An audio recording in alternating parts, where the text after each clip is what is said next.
Just say welcome, everybody. It's super great to see you. Welcome to the 2019 D3R workshop.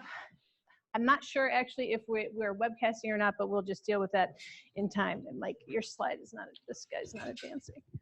Oh, there it goes. Okay, so my name is Romy Amaro, and together with Mike Gilson, we are co-directors of the Drug Design Data Resource, and welcome all of you to our face-to-face workshop that's going to take place today and tomorrow. So we wanted to just introduce D3R by way of a little bit of history. So I think probably most folks in the room may have already heard this, but this whole effort, which has been sponsored largely by the National Institutes of Health, together with strategic partners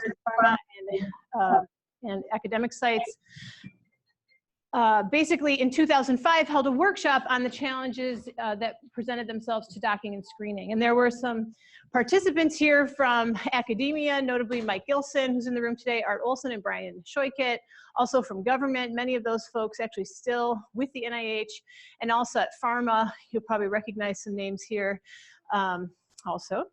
And this group discussed and wrote a report, which you can still access at this link, that basically outlined the current challenges back in 2005 to what they saw to docking and screening methods. And really the conclusions broadly were that computational predictions of poses and affinities need to improve, and that the most notable conclusion was that data sets from pharma, high quality data sets that had never before been published or seen, the academics and others could actually interrogate the methods on these never before seen data sets. So this led to an NIH funding mechanism. It's a U01 cooperative agreement that was an NIGMS, what they call set aside, where they sort of took in their whole portfolio of budget, they set aside funds to sponsor this initiative. And so there were specific requests for applications around developing a resource that would sort of shepherd this activity for the community. This was first awarded under the auspices of CSAR, that was led very terrifically by Professor Heather Carlson at the University of Michigan. And then in 2014, Mike Gilson, Vicki Fair actually, who left UC San Diego, and myself took over the award in 2014, and we've been running it through today. All right, so what we have designed is something called the Drug Design Data Resource, or D3R, we like to call it. As I just mentioned, this is an NIH U01 with a really unique purpose. Okay, so this is really different than the traditional research-oriented R01 type awards. And the central goal of this resource, as I just mentioned, was to utilize previously unpublished, so totally blinded data sets as benchmarks for developers of docking and scoring methods. And we hope to accomplish having synergy with various public databases where we then ultimately release this data really officially through avenues such as the PDB, BindingDB, and other Kemble, et cetera. Our broader goals really were to utilize these blinded data sets to drive the improvement of CAD methods and to foster also education a little bit. And part of this mechanism was actually, it was really designed toward the method developers and not really towards any sort of outreach or education, but we still try to sneak it in there a little bit. And really the idea here is that more predictive CAD methods really benefit everyone. All right, so the project team, which I think those of you who are in the room at D3R could actually stand up so people can see you. So it's myself and Mike Gilson, and then together with Ziad Gayev and Connor Parks, two postdocs, Mike Chu, amazing technical guru who we call the system, Dan Kroll, and Jeff Grethe. So thanks to you guys. And then we have a very close collaboration and partnership with Rutgers and the PDB via our co-investigator, Stephen Burley, who probably many of you know, who worked for a number of years in industry, fantastic crystallographer. And he has a team, Jasmine Young and Chenghua Xiao, who help us with the additional refinement of data sets and so on and so forth that we actually receive from various partners. We also have a great scientific advisory board, Aled Edwards from the SGC, Charles Grimshaw, formerly of Takeda, David Mobley, he's here today from UC Irvine, John Molt, also here today, I think from Maryland, I haven't seen him, there he is, yes, John Molt, Adrian Reitberg from Florida, also in the back. We have a little advisors table, it looks like. Torsten Schved, oh no, he's over there. And then Martin Stahl, who's actually not able to join us today. And I will say, it does look like a mantle here. We did actually, they're terrific advisors, I should say.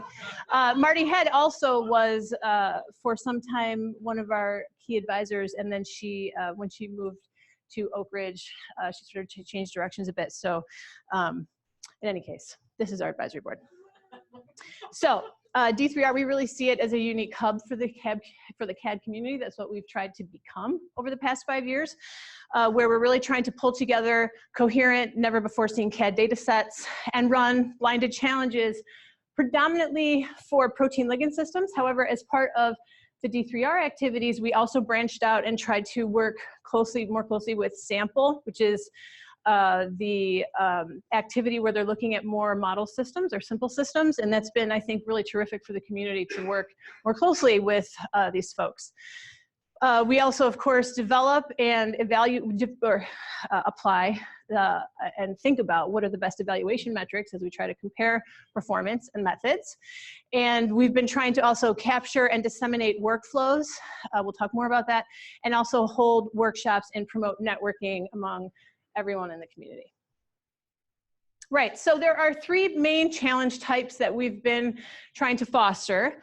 The first are the so-called grand challenges, which was pointed out to me as a very American way to call it, because it seems sort of grandiose. But the idea here, these are just our really sort of normal episodic challenges that have these never before seen data sets from pharma for the most part. We have received a smaller data sets from academics, but we have largely found that the data sets from pharma are to the scale that we really need in order to interrogate the methods more faithfully. But these grand challenges are for ligand, we're really testing ligand protein pose prediction and ability to predict affinity or rank. We also, as I mentioned, have helped coordinate with the sample effort, which looks at affinities and various types of physical properties of simpler systems. And this is together with David Mobley, John Chodera, and Michael Schertz. And then we also, under the last 5 years of D3R, developed something that we call KELP, which stands for Continuous Evaluation of Ligand Pose Predictions.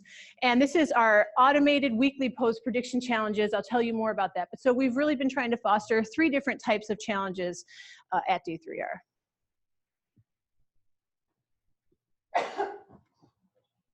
Hello.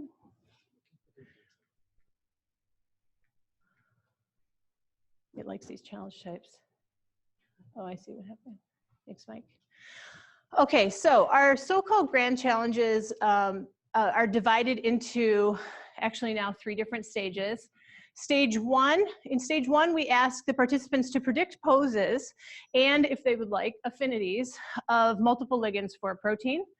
We developed a stage 1B, which is where we release the co-crystal structures without ligands, so that we can actually, so people can actually self-dock if they like, and this actually isolates the evaluation a little bit better of the docking algorithm itself. Here's where we release the never before seen co-crystal structures, and then in stage 2, people get a chance to predict affinities again, okay? So at the end of the day, all the data is released and deposited to the protein data bank, and BindingDB also made available on our website, et cetera. All right, so over the past, since 2014, since under D3R, we've had a challenge basically every year. So our first challenge was in 2015. It used data from AbbVie and also from the CSAR project, which carried over, as well as data from Genentech. And you can sort of see the different sort of sets that we had here. One was on HSP90, where the focus was really on potency predictions, and then MAP4K4, where we focused on pose predictions. We had 35 participants and 355 submissions.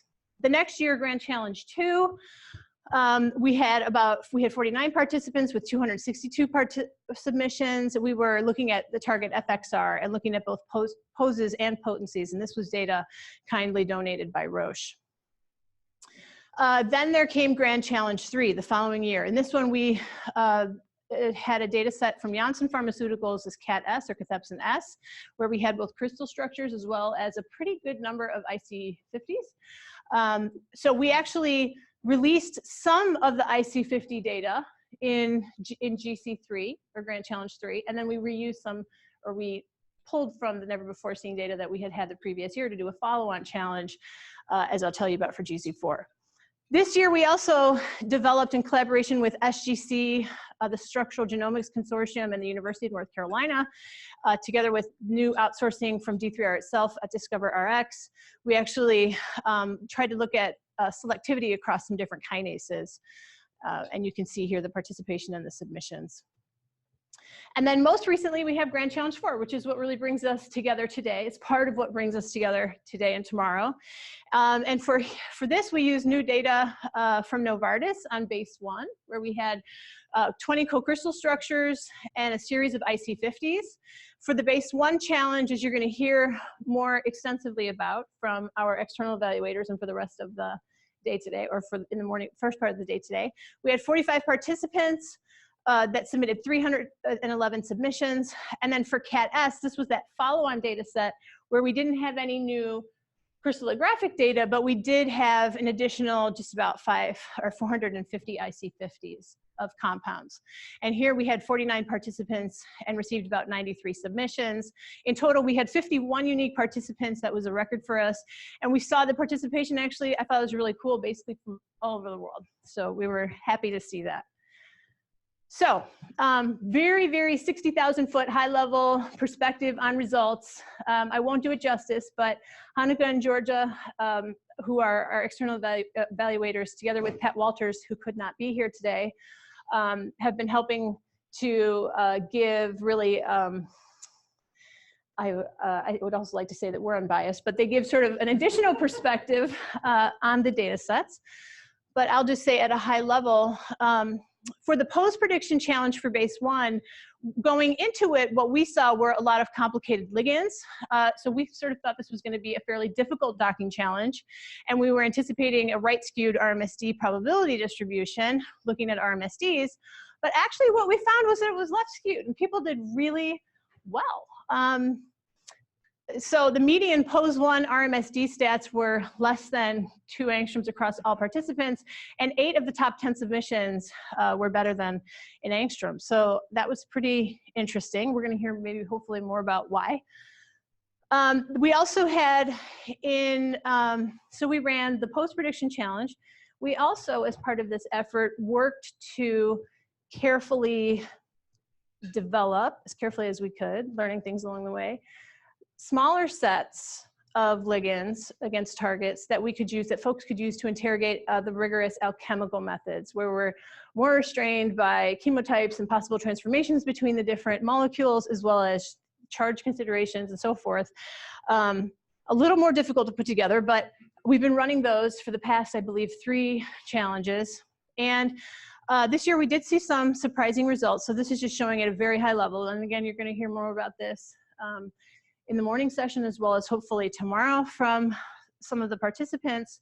We saw here, and this was against CAT-S, that actually for the first time we saw explicit solvent alchemical free energy methods. There was one group in particular that produced greater ranking accuracy than the faster, less detailed scoring methods. So I think we're gonna all be very interested to hear about those methods and what led to their notable success relative to past challenges, as well as other efforts in the current challenge. We also, of course, had just our general affinity ranking evaluation. And here I'm just highlighting results from base 1.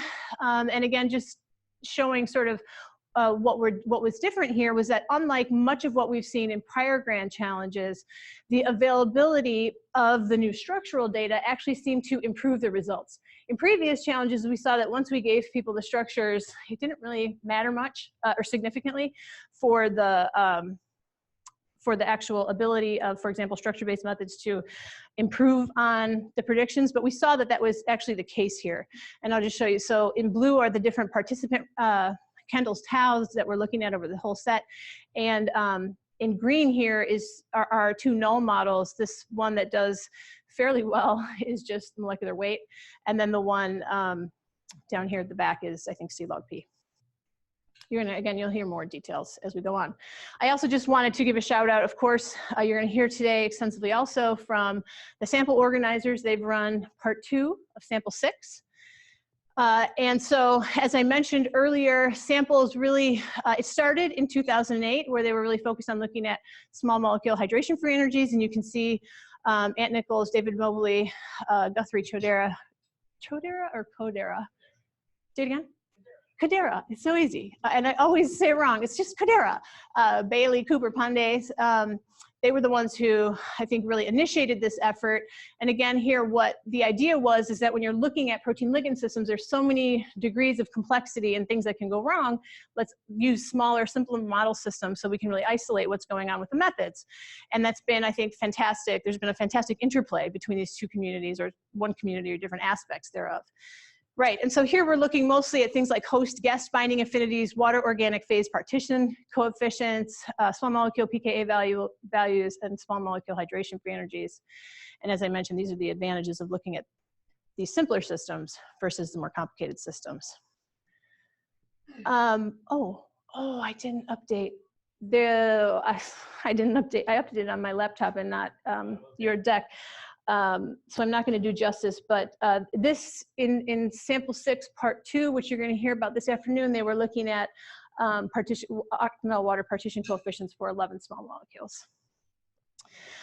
Every year, also, we have collaborated with the Journal of Computer-Aided Molecular Design, or JCAMD, thanks largely in part to Terry Stout, who's the senior editor-in-chief there.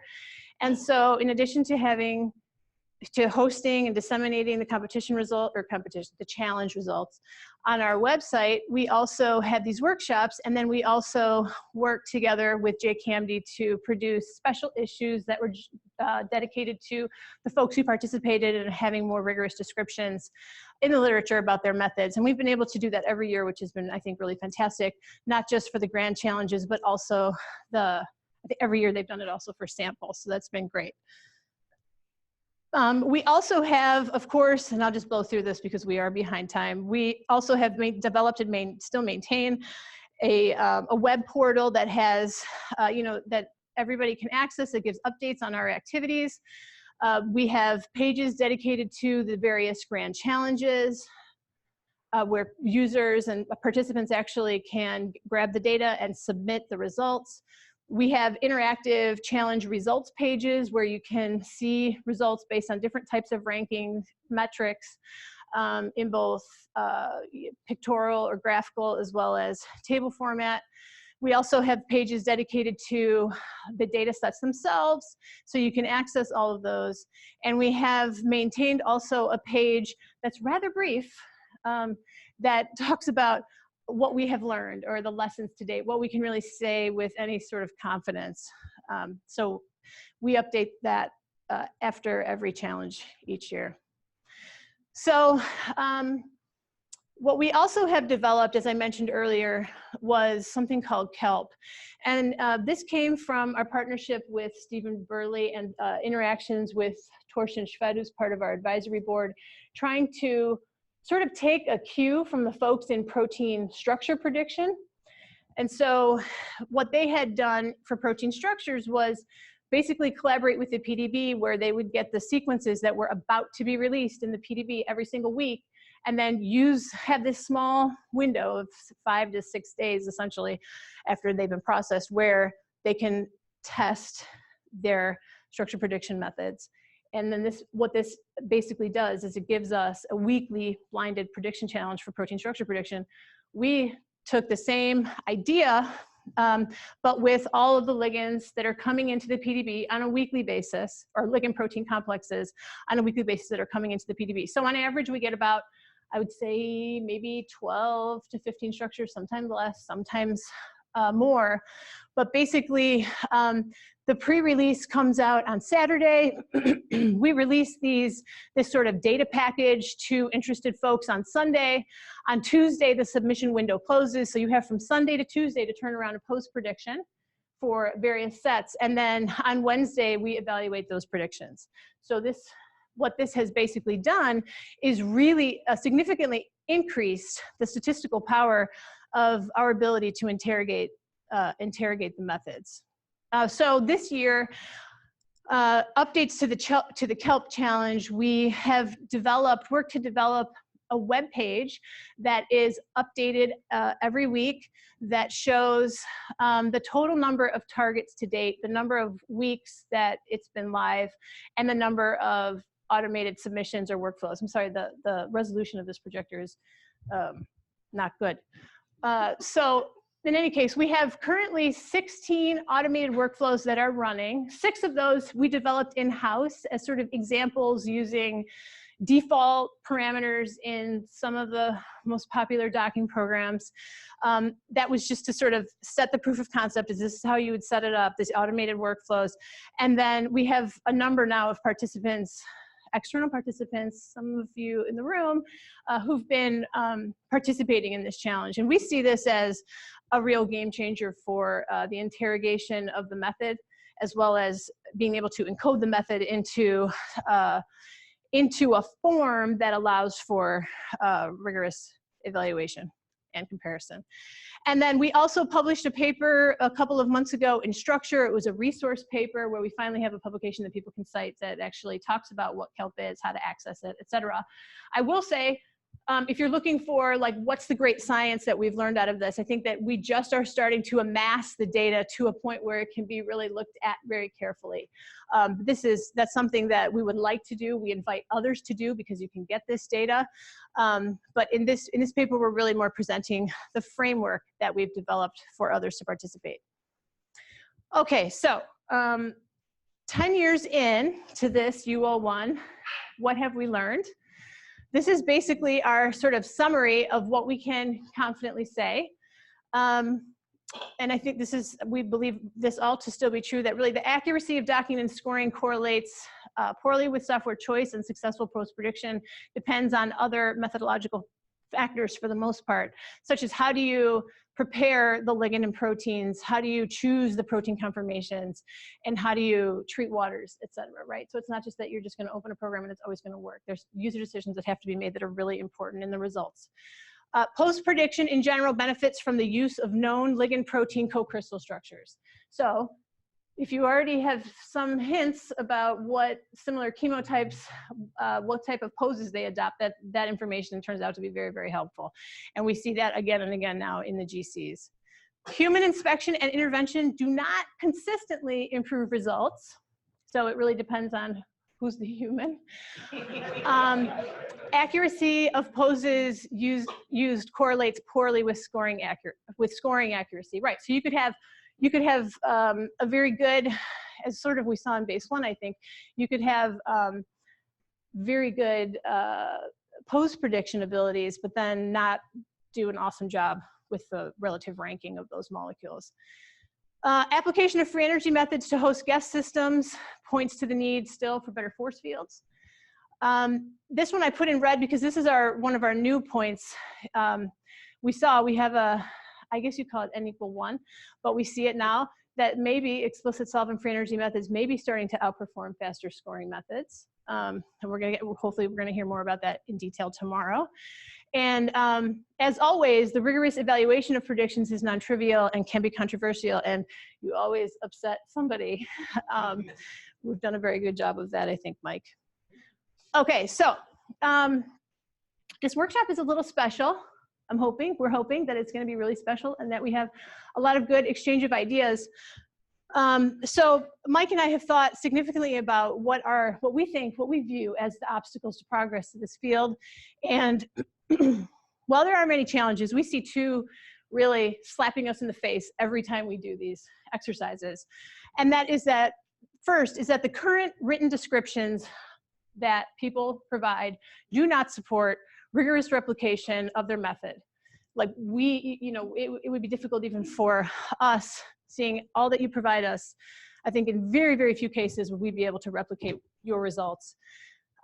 These written descriptions do not support ongoing interrogation of data sets across data sets and years. And they do not support the dissemination, the faithful, rigorous dissemination of promising workflows. That is to say, the end-to-end experiment never really gets faithfully transferred to folks who want to use the method successfully.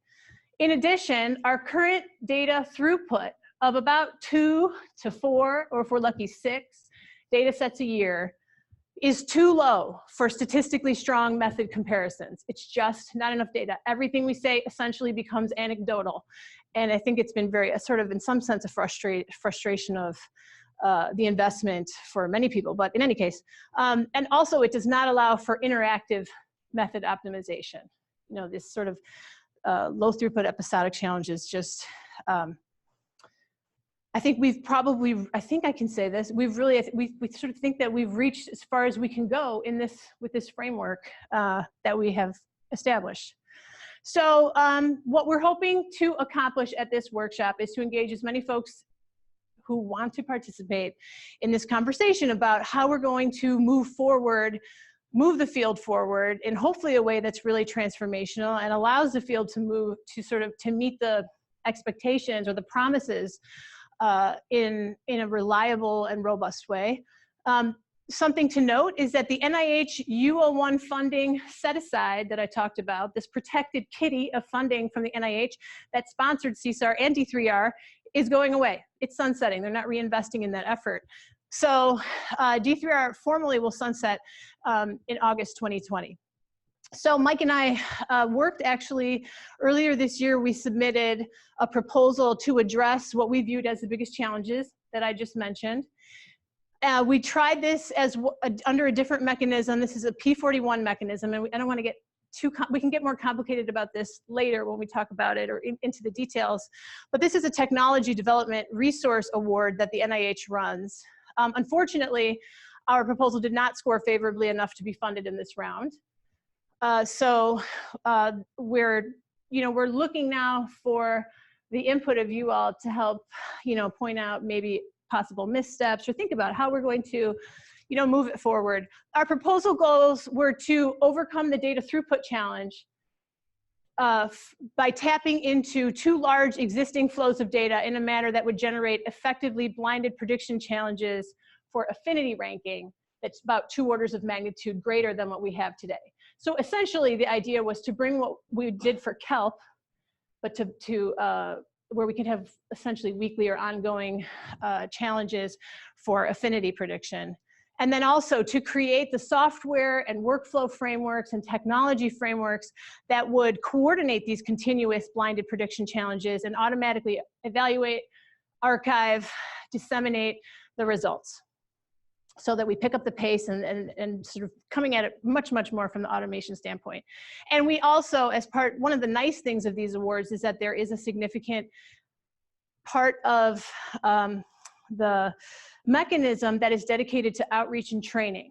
So that was something we couldn't really do as the U01, but that would be part of the P41. And so we proposed various ways of doing that.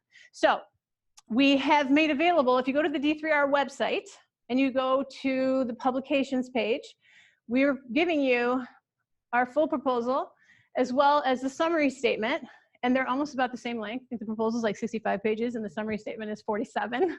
So you can just see it all if you want to see it all. I don't think we're going to leave it up forever. We're probably going to leave it up for the next few days. What would be great is if you're interested, you could download it, read it tonight, and then tomorrow afternoon, because I know you don't have anything to do tonight, we're going to have a whole session dedicated to discussing the future of blinded challenges, is what we're thinking. And it would just be fantastic to get your feedback. Okay, so